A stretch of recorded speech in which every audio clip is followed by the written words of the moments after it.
ಆರ್ತಿ, ಹೇ ಆರ್ತಿ,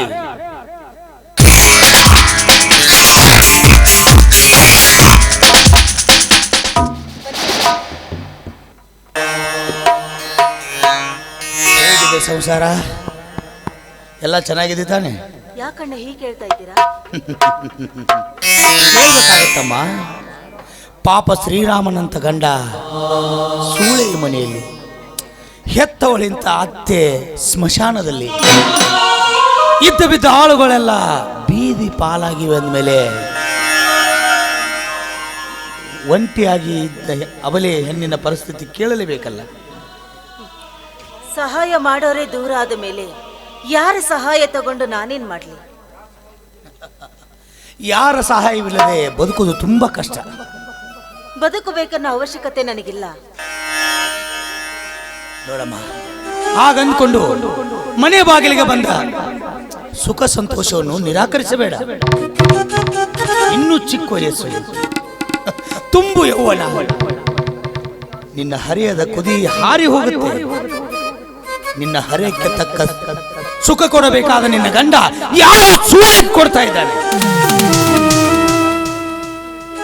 ಇದು ನಿನಗೆ ಅನ್ಯಾಯ ಅನಿಸೋದಿಲ್ವಾ? ನ್ಯಾಯ ಅನ್ಯಾಯದ ಬಗ್ಗೆ ನನಗೆ ನೀನು ಹೇಳ್ಕೊಡ್ಬೇಕಾಗಿಲ್ಲ. ಏನೋ ಮನೆ ಬಾಗಿಲಿಗೆ ಬಂದಿದ್ದೀಯಲ್ಲ ಅಂತ ನಿನ್ಗೆ ಅಣ್ಣ ಅಂತ ಕರೆದೆ. ಅದನ್ನು ಬಿಟ್ಟು ನಿನ್ನ ಸಣ್ಣ ಬುದ್ಧಿ ನನ್ನ ಮುಂದೆ ತೋರ್ಸಕ್ ಹೋಗ್ಬೇಡ. ಮೊದ್ಲು ಹೊರಟೋಗಿಲ್ಲಿಂದ.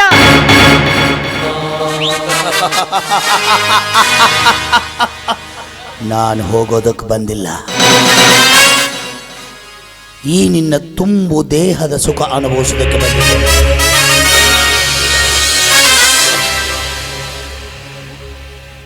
ನಿನಗೆ ನನ್ನ ದೇಹದ ಸುಖ ನೀಡೋದಿಕ್ಕೆ ನಾನೇನು ಕಂಡವರಿಗೆ ಸೆರಗ ಹಾಸ ಸೂಳೆ ಎಂದು ತಿಳಿದುಕೊಂಡಿದ್ದೇನೋ? ತಾಯಿ ಗಂಡ ಸೂಳೆ ಮಗನೇ.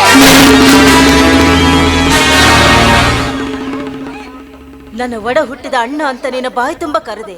ಆದ್ರೆ ನಿನಗೆ ತಂಗಿ ಅನ್ನೋ ಶಬ್ದದ ಬೆಲೆನೇ ಗೊತ್ತಿಲ್ಲ ಅಂದ ಮೇಲೆ ನಿನ್ನ ಸ್ವಂತ ತಂಗಿ ಯಾರಾದ್ರೂ ಇದ್ರೆ ಅವ್ರ ಹತ್ರ ತೀರಿಸ್ಕೊ ಹೋಗು ನಿನ್ನ ಕಾಮ ತೃಷೆನ. ಅಕ್ಕ ತಂಗಿ ಅಂತೂ ಅಣುಕದ ನುಡಿಯಿಂದ ನನ್ನನ್ನು ಕೆರಕಿ ಕೆಲಸಬೇಡ. ನೀನೇನು ನನ್ನ ಒಡ ಹುಟ್ಟಿದ ತಂಗಿನ? ಒಡ ಹುಟ್ಟಿದವ್ರು ಇದ್ರು ಅವರನ್ನೋದು ಕಾಮ ತೃಷಿ ಕರೀಲಾರ್ದೆ ಬಿಡೋ ಜಾತಿ ಅಲ್ಲ ನೀನು. ಪರ ಒಂಟಿಯಾಗಿರೋ ಹೆಣ್ಣನ ಮೇಲೆ ಆಸೆ ತೀರ್ಸ ಬಾ ಅಂತ ಕರಿತೀಯಲ್ಲ. ಒಂದು ವೇಳೆ ನನ್ನ ಗಂಡ ನಿನ್ನ ಹೆಂಡತಿನ ಕೊಟ್ಟು ಬಿಡು ಅಂತ ಕೇಳಿದಾಗ ಆಗ ನಿನ್ನ ಹೆಂಡತಿಯನ್ನು ಕೊಟ್ಟು ಬಿಡ್ತೀಯ ನಾ ಸೂಳೆ ಮಗನೇ.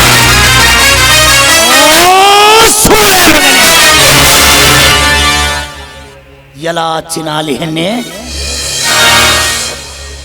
ನಿನ್ನನ್ನು ಮಾತನಾಡಲು ಬಿಟ್ಟರೆ ನನ್ನ ಮರ್ಯಾದೆ ಮಣ್ಣು ಪಾಲು ಮಾಡುವ ಹಾಗೆ ಕಾಣುತ್ತದೆ. ನೀನು ಬರೇ ಮಾತಿನಿಂದ ಒಪ್ಪದಿದ್ದರೆ ಹೊತ್ತೊಯ್ದು ನಿನ್ನನ್ನು ಬಲಾತ್ಕಾರ ಮಾಡಿಬಿಡುತ್ತೇನೆ. ಆದ್ರೆ ನೀನು ಸುಟ್ಟು ಹೋಗ್ತೀಯ, ದೂರ ನಿಲ್ಲು.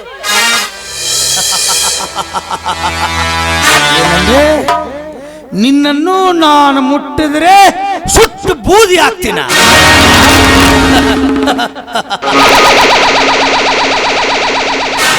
ನಿನ್ನನ್ನು ಮುಟ್ಟಿದರೆ ನಾನು ಸುಟ್ಟಿ ಬೂದಿ ಆಗ್ಲಿಕ್ಕೆ ನೀನೇನು ಅಕ್ಕ ಮಹಾದೇವಿನ ಮಹಾರತಿ ಅಳಿಸುವೇನಾ?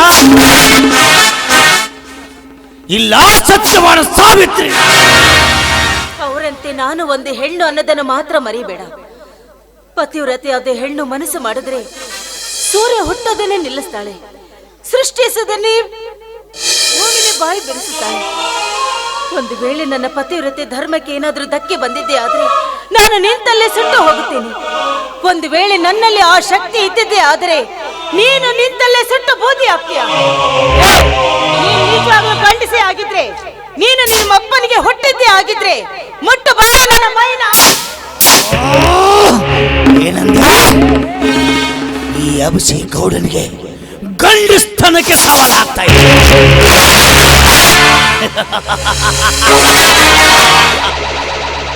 ಎಲ್ಲ ಬಾಯಿ ಬಡಿಕೆ ಹೆಣ್ಣೆ, ನೀನು ತಿಳ್ಕೊಂಡಿರಬಹುದು ಮಹಾಸಾಧ್ವಿ ಶಿರೋಮಣಿ ಅಂತ. ಆದ್ರೆ ಈ ನಿನ್ನ ಬಂಡ ಮಾತಿಗೆಲ್ಲ ನಾನು ಸುಮ್ಮನೆ ಹೋಗೋದಿಲ್ಲ. ನಿನ್ನ ದೇಹದ ಸುಖ ಅನುಭವಿಸೇ ಬಿಡುತ್ತೇನೆ. ಬರ್ಲಿ, ಈಗ ನೋಡ್ತೀನಿ ಆ ನಿನ್ನ ದೇವರು ಯಾರು ಬಂದು ಕೈ ಹಿಡಿತಾರೆ. ನಾನು ನೋಡ್ತೀನಿ.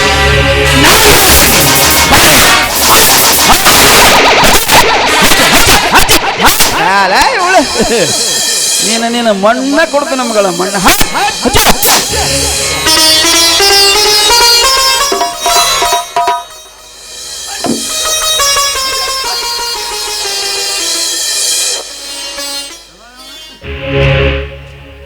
ಮತ್ತೇನ್ರಿ ಗೌಡ್ರ ಪಾದ ಈ ಕಡೆ ದಯ ಮಾಡಿಸವ್ರ ಮತ್ತಾರನ್ನ ಉದ್ಧಾರ ಮಾಡ್ಬೇಕಂತ ಬಂದಿದ್ರಿ. ಏ ಉದ್ಧಾರ ಅಲ್ಲ, ಈ ಮನೆ ಖಾಲಿ ಮಾಡಿಸೋದಕ್ಕೆ ಬಂದಿದ್ದೇನೆ. ಈ ಮನಿ ಖಾಲಿ ಮಾಡಿಸ್ಲಾಕಿದೆ ನಿಮ್ಮ ಅಪ್ಪನ ಮನಿ ಅಂತ ತಿಳ್ಕೊಂಡ್ರಿ. ಇದು ಅವಿನಾಶ್ ಅಪ್ಪರ ಮನಿ ಐತೆ, ಅವಿನಾಶ್ ಅಪ್ಪರ ಮನಿ. ಹಾ, ಅದ ನಿಮ್ಮ ಅವಿನಾಶ್ ಅಪ್ಪರ ಮನಿನ. ಈ 50,000 ರೂಪಾಯಿಗೆ ಈ ಮನಿ ಅಡ ಇಟ್ಟಿದ್ದಾನೆ. ಅದಕ್ಕೆ ಈ ಮನಿ ಖಾಲಿ ಮಾಡಬೇಕು. ಮಾಡದೆ ಹೋದ್ರೆ ಕತ್ತಿ ಕೈ ಕೊಟ್ಟು ಹೊರಗೆ ಹಾಕ್ಬೇಕಾಗ್ತದೆ. ಅಲ್ರಿ ಬರೇ 50,000ಕ್ಕೆ ಬರೆದು ಕೊಟ್ಟಾರತ್ತಿ ಅರಮನಿ ಅಂತ ಮನಿ ಖಾಲಿ ಮಾಡಿಸ್ಲಾಕ್ ಬಂದಿರ್ಲಿ. ನಿಮ್ಮ ಮನಸ್ಸಿಗೆ ಸ್ವಲ್ಪ ಸರಿ ಅನಿಸ್ತತಿ.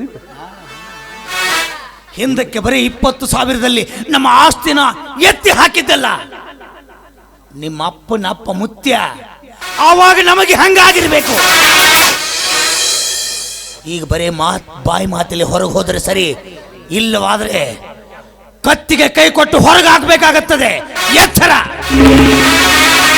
ನಿಂದು ತಿಂಡಿನ ಭಾಳ ಕಾಣ್ತೈತಿ. ಬಂದ ಬಿಡಗ ಬರು ಹೆಂಗ ಕತ್ತಿ ಕೈ ಕೊಟ್ಟು ಹೊರಗೆ ಹಾಕ್ತೀವಿ ನೋಡೇ ಬಿಡ್ತೀನಿ ನಾನು.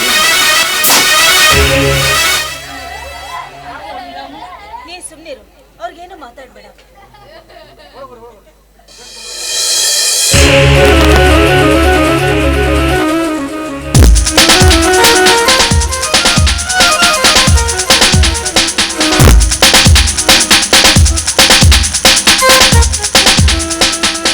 ಅಲ್ರಿ ಗೌಡ್ರ, ಎಲ್ಲರ ಆಶ್ರಯವನ್ನು ಕಳೆದುಕೊಂಡು ನಿರಾಶ್ರಿತರಾದ ಒಂಟಿ ಹೆಣ್ಣನ್ನ ಮನಿ ಬಿಟ್ಟು ಹೊರಗೆ ಹೋಗುತ್ತಿರ್ಲ ಸ್ವಲ್ಪ ನಿಮ್ಮ ಮನಸ್ಸಿಗೆ ಬರ್ತೈತೇನ್ರಿ? ಇಂಥ ಕೆಲಸಕ್ಕೆ ಆ ದೇವ್ರು ಎಂದೂ ಮೆಚ್ಚೋದಿಲ್ರಿ. ಆ ದೇವರು ಮೆಚ್ಚಲಿ ಅಂತ ನಾನು ಯಾವ ಕೆಲಸನ ಮಾಡೋದಿಲ್ಲ. ನನ್ನ ಇಚ್ಛೆ ಪೂರೈಸಿಕೊಳ್ಳಲು ನಾನು ಏನು ಬೇಕಾದ್ರೂ ಮಾಡ್ತೀನಿ. ನೀನು ಮಧ್ಯಸ್ಥಿಕೆ ವಹಿಸಬೇಡ. ನನ್ನ ಸೇಡಿನ ಬೆಂಕಿಗೆ ಬಲಿಯಾಗಬೇಡ. ಸುಮ್ಮನೆ ಮನೆ ಖಾಲಿ ಮಾಡ.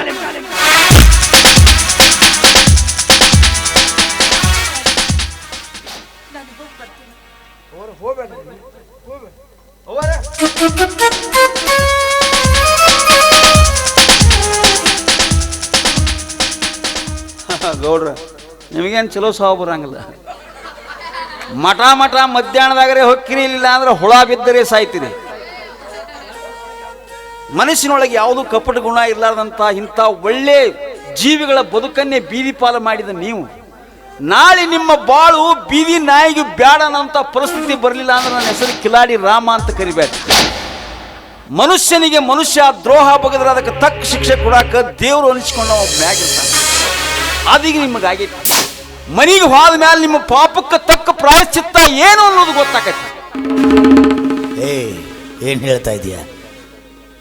ಏನಾಗಿದೆಯೋ? ನಾವ್ಯಾಕೆ ಹೇಳಿ ಪಾಪ ಕಟ್ಕೊಳಕ್ ಹೋಗೋಣ್ರಿ?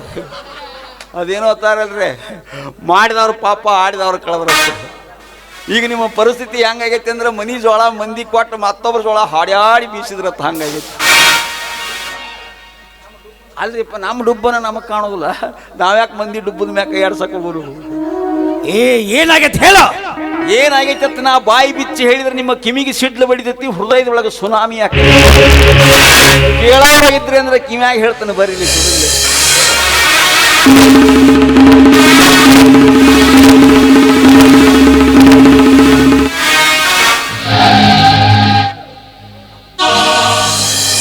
ರಾಮು, ನೀನ್ ನಿಜ ಹೇಳ್ತಾ ಇದೀಯ? ಮನಿ ಬಾಜಿಂದ ಏನು ನಿಮ್ಗೆ ಗೊತ್ತಾಕತ್ತಿಲ್ರಿ, ಹೋಗಿ ನೋಡ್ರಿ ನೀವು. ಏನಾಗಿರ್ಬೋದು? ನೋಡ್ತೇನೆ.